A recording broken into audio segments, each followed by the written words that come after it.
La radio du salon de la radio, Génération Jeunes Talents.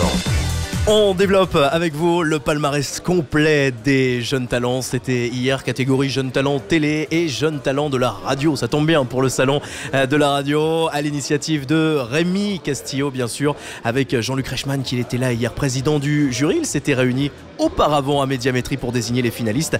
Hier avait donc lieu la finale dans le grand amphithéâtre.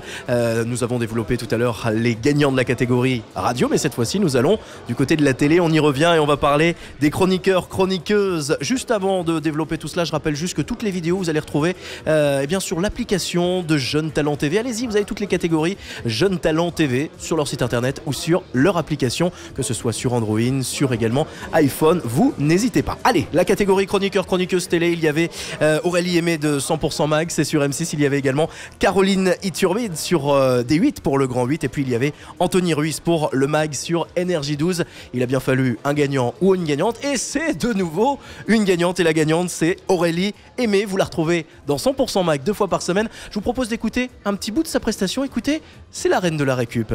Alors je vais vous parler d'un objet qu'on consomme massivement puisqu'on en jette 58 rouleaux par an. C'est les rouleaux de papier toilette. Et aujourd'hui, je vais vous montrer comment faire un haut-parleur pour votre téléphone avec un rouleau de papier toilette. Avec 3 rouleaux de papier toilette plus exactement. Aurélie Aimé, donc jeune talent de la télé, catégorie chronique. Voilà, elle nous a fait une petite chronique de 2 minutes, notamment sur de la récup avec du papier toilette, vous l'avez entendu. Papier toilette qui devenait des enceintes. Voilà, c'était plutôt sympathique. Je vous propose d'écouter maintenant la réaction d'Aurélie Aimé. Je suis ravie, merci beaucoup, je m'y attendais pas. Donc c'est que du bonus, que du bonheur, et merci beaucoup. Allez, on va de nouveau écouter la suite, notamment pour Aurélie Aimé qu'on avait en interview juste après la récompense. Comment on se sent? Pas très bien, on a l'impression d'être dans un rêve en fait. Il y a quelque chose qui coupe un peu. Je crois que j'ai un peu fait abstraction des mondes qui étaient autour de moi. J'ai plutôt l'habitude d'être avec un caméraman et une caméra et c'est tout.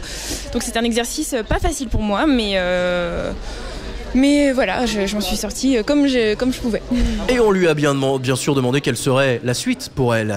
Écoutez, je fais confiance au destin. Je pense que les choses qui doivent se faire se font naturellement. Donc si je suis contactée pour de nouvelles choses, je serais ravie de pouvoir ajouter des cordes à mon arc et multiplier mes compétences. Et pour la maison, ça attendra. Je suis encore jeune, je suis un jeune talent. Donc... Elle a gagné hier, vous la retrouvez dans 100% Mag. Elle s'appelle Aurélie Aimé. Félicitations à elle. Et puis bien sûr aux autres finalistes qui, on n'en doute pas, iront également tout aussi loin. C'est Génération Jeunes Talents. Avant la fin de cette émission, nous entendrons Jean-Luc Reichmann, le président. Il était ici même hier aux côtés de Rémi Castillo. Vous entendrez sa réaction suite au palmarès, et puis bien sûr vous connaîtrez le jeune talent TV côté journalistique. Il y avait 3 personnes en finale. Qui a gagné? On le saura dans un instant. À tout de suite. La radio du salon de la radio, Génération Jeunes Talents.